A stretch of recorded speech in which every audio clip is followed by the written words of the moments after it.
जय राम जी की। श्री वाल्मीकि रामायण सुंदरकांड 5वां सर्ग।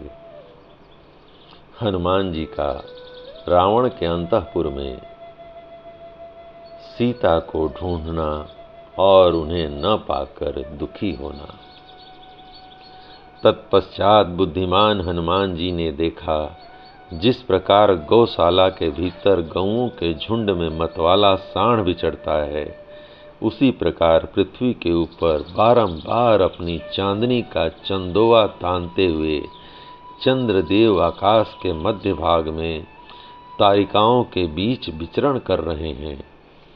वे शीत रश्मि चंद्रमा जगत के पाप ताप का नाश कर रहे हैं, महासागर में ज्वार उठा रहे हैं, समस्त प्राणियों को नई दीप्ति एवं प्रकाश दे रहे हैं और आकाश में क्रमशः ऊपर की ओर उठ रहे हैं। भूतल पर मंद्रांचल में संध्या के समय, महासागर में और जल के भीतर कमलों में जो लक्ष्मी जिस प्रकार सुशोभित होती थीं, वे ही उसी प्रकार मनोहर चंद्रमा में शोभा पा रही थीं। जैसे चांदी के पिंजरे में हंस, मंद्राचल की कंदरा में सिंह तथा मदमत्त हाथी की पीठ पर वीर पुरुष शोभा पाते हैं, उसी प्रकार आकाश में चंद्रदेव सुशोभित हो रहे थे।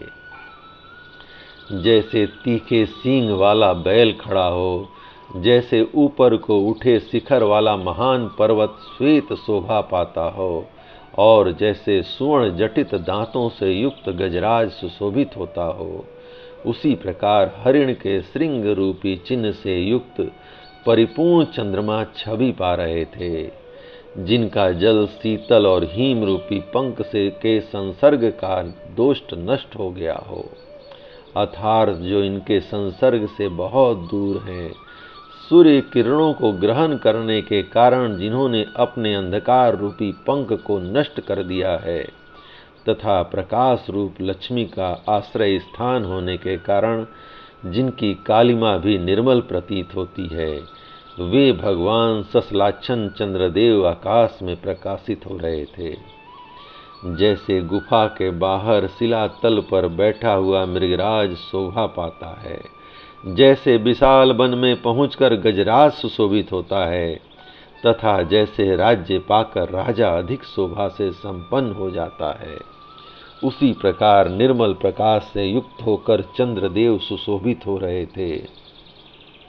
प्रकाश युक्त चंद्रमा के उदय से जिसका अंधकार रूपी दोष दूर हो गया हो, जिसमें राक्षसों के जीव हिंसा और मांस भक्षण रूपी दोष बढ़ गए हैं, तथा रमणियों के रमण विषयक चित्त दोष निवृत्त हो गए हैं, वह पूजनीय प्रदोष काल स्वर्ग सदृश सुख का प्रकाश करने लगा।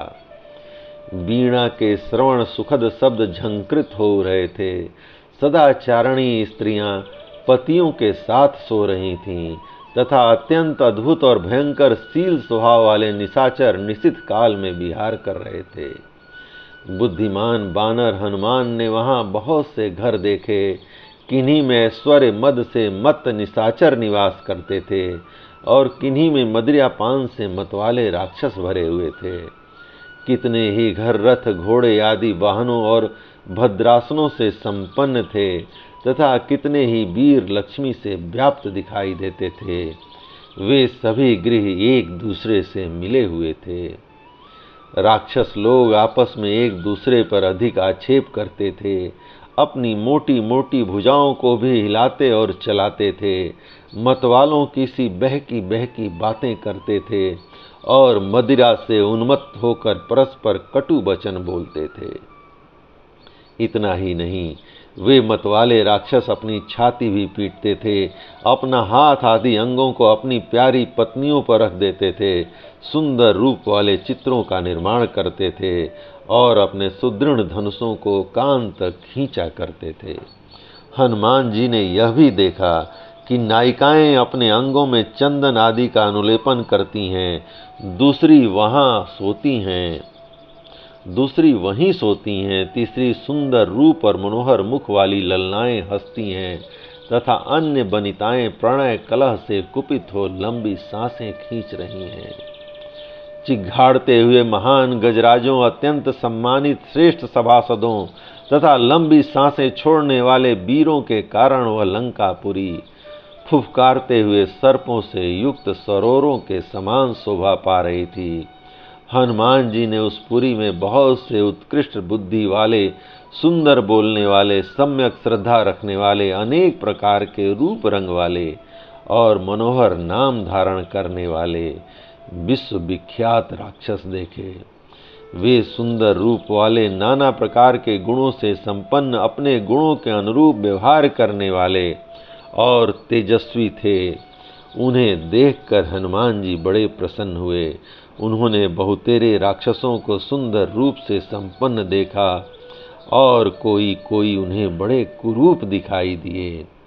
तदंतर वहां उन्होंने सुंदर वस्त्राभूषण धारण करने के योग्य सुंदरी राक्षस रमणियों को देखा, जिनका भाव अत्यंत विशुद्ध था। वे बड़ी प्रभावशालिनी थीं। उनका मन प्रियतम में तथा मधुपान में आसक्त था। वे तारिकाओं की भांति कांतिमती और सुंदर स्वभाव वाली थीं। हनुमान जी की दृष्टि में कुछ ऐसी स्त्रियां भी आईं जो अपने रूप सौंदर्य से प्रकाशित हो रही थीं।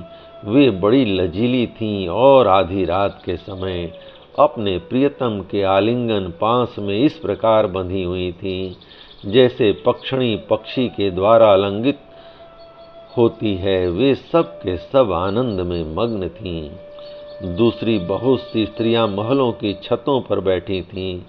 वे पति की सेवा में तत्पर रहने वाली धर्मपरायणा, विवाहिता और काम भावना से भावित थीं। हनुमान जी ने उन सबको अपने प्रियतम के अंक में सुखपूर्वक बैठा देखा। कितनी ही कामनियां सुवर्ण रेखा के समान कांतिमती दिखाई देती थीं। उन्होंने अपनी ओढ़नी उतार दी थी।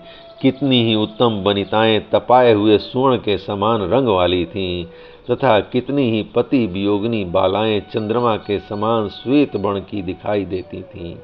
उनकी अंग कांति बड़ी ही सुंदर थी। तदंतर वानरों के प्रमुख वीर हनुमान जी ने विभिन्न गृहों में ऐसी परम सुंदरी रमणियों का अवलोकन किया जो मनोभिराम प्रियतम का संयोग पाकर अत्यंत प्रसन्न हो रही थीं। फूलों के हार से विभूषित होने के कारण उनकी रमणीयता और भी बढ़ गई थी और वे सब की सब हर्ष से उत्फल दिखाई देती थीं। उन्होंने चंद्रमा के समान प्रकाशमान मुखों की पंक्तियां, सुंदर पलकों वाले तिरछे नेत्रों की पंक्तियां और चमचमाती हुई विद्युल रेखाओं के समान आभूषणों की भी मनोहर पंक्तियां देखीं।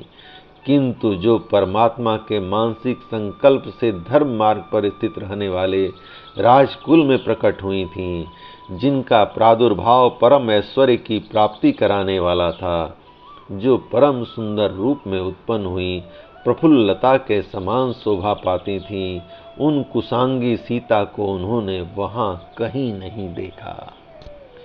जो सदा सनातन मार्ग पर स्थित रहने वाली, श्री राम पर ही दृष्टि रखने वाली, श्री राम विषय काम या प्रेम से परिपूर्ण अपने पति के तेजस्वी मन में बसी हुई तथा दूसरी सभी स्त्रियों से सदा ही श्रेष्ठ थी, जिन्हें विरह जनित ताप सदा पीड़ा देता रहता था, जिनके नेत्रों से निरंतर आंसुओं की झड़ी लगी रहती थी और कंठ उन आंसुओं से गदगद रहता था।